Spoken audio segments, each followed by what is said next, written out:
Superman. Among the films that I've been involved in are The Graduate, Deliverance, and Tootsie. I want to show you a test of Christopher Reeve for the role of Superman. He's reading with Polly Palance. Wouldn't you know? Story of my life. The single most important interview since Moses talked to God, and Mr. Wonderful is... Whoosh! Wait. Good evening, Miss Lane. Careful, you'll... Okay, so you won't. Thank you very much for finding the time for this interview. I realize there must be many questions about it the world would like to know the answers to. So it's become important to me to have close relations with the press. Now, you really shouldn't smoke, you know. Lung cancer? Well, not yet, thank goodness. Let's start with your vital statistics, okay? Sure. Age? 30. Height? 6'4". Weight? 195. And I take that the rest of your bodily functions are what we consider normal? Beg your pardon? Well, to put it delicately, do you eat? When I'm hungry. Well, would you like a cookie? Oh, what kind? Macaroons. Thanks anyway. A glass of wine? No, I never drink when I fly.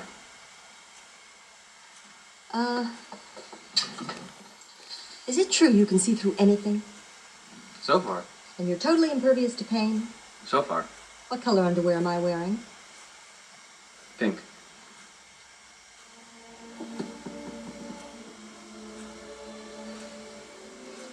And, do you have a first name?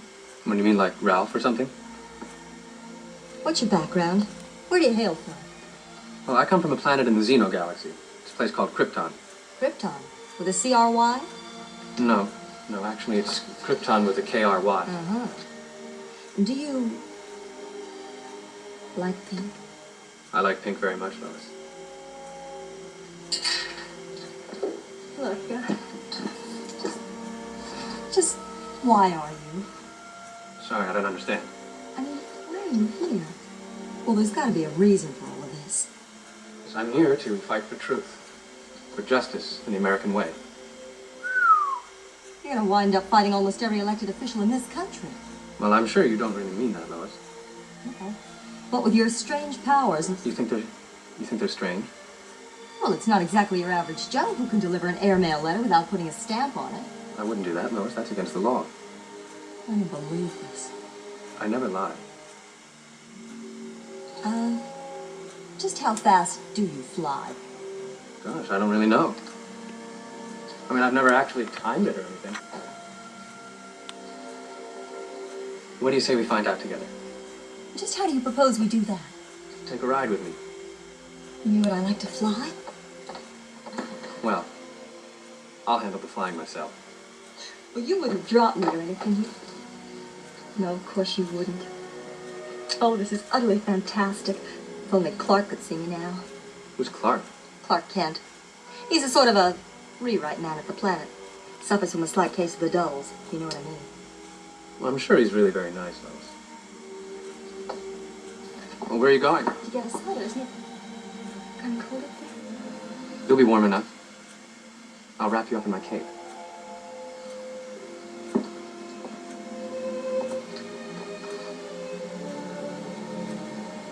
Ready?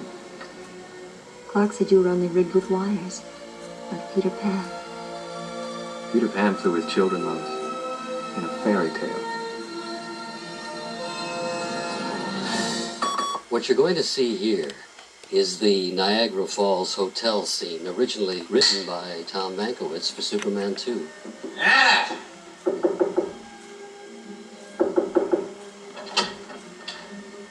Whoops! Oh my gosh. It's all right, Clark. I just didn't hear the knock, that's all. For goodness sake, Lois, the door wasn't even locked. I mean, anybody can walk in here. There you go, Clark. Running yourself down again. Oh, very funny. I'm being perfectly serious. Well, anyway. Here, little something for the newlyweds dinner tonight. Pansies. Yeah. Clark, how different. Well, they grow wild around here. You should see what they're charging for roses in a gift shop. You know something, Lois? It's, well, you know, in spite of the unreality of all this, posing as newlyweds for the sake of a newspaper story, well, in spite of myself even, I'm kind of starting to feel like one, in a way. A newlywed? You? I don't see why that should be so strange. Oh, I'm sorry, Clark. I really am. I guess there must have been lots of girls who, well, a few anyway, who... Go ahead and say it. What? That you're not satisfied being here with me. That in some way, I don't seem to shape up in your eyes. Well, darn it, I don't have anything to apologize for. I'm a good reporter. No, I'm a very good reporter. And I'm an even better friend to you. Stand up, Clark. Stand up? Just for fun. Look at yourself. Potentially this handsome, aggressive, dynamic guy, capable of anything he wants to do. It's not my fault, Clark. You put yourself down. How? Well, in the first place, you slouch. Stand up straight for once. Come on. Good. Now, get yourself a jacket with more than one vent, and shoes that don't lace up, and a shirt with a little color or pattern in it, and a bow tie that doesn't look like a letter opener. All right, Lois. Now, I take your point, okay?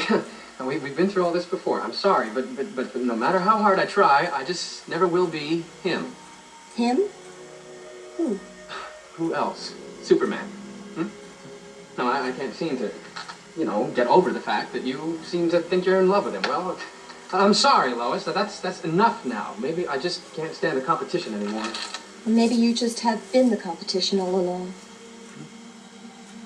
No, Lois, I've never been particularly good at riddles. And let me give you an easy one.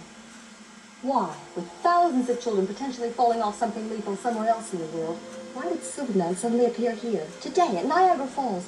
Why not the Grand Canyon? Why don't you ask the child's family? I'm sure they And would why know. is it always when I'm with you?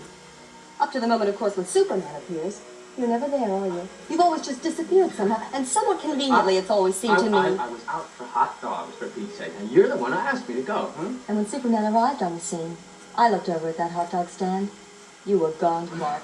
You were nowhere. Well, I was... Darn it, Lois, I can't help it if I had to go. You are Superman, aren't you?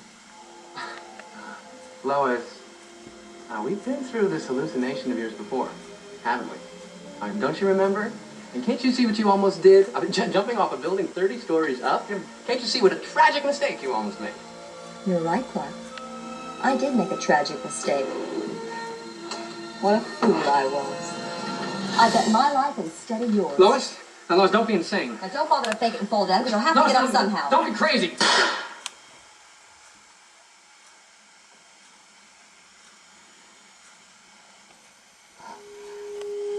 I knew it. I guess I must have known it for the longest time.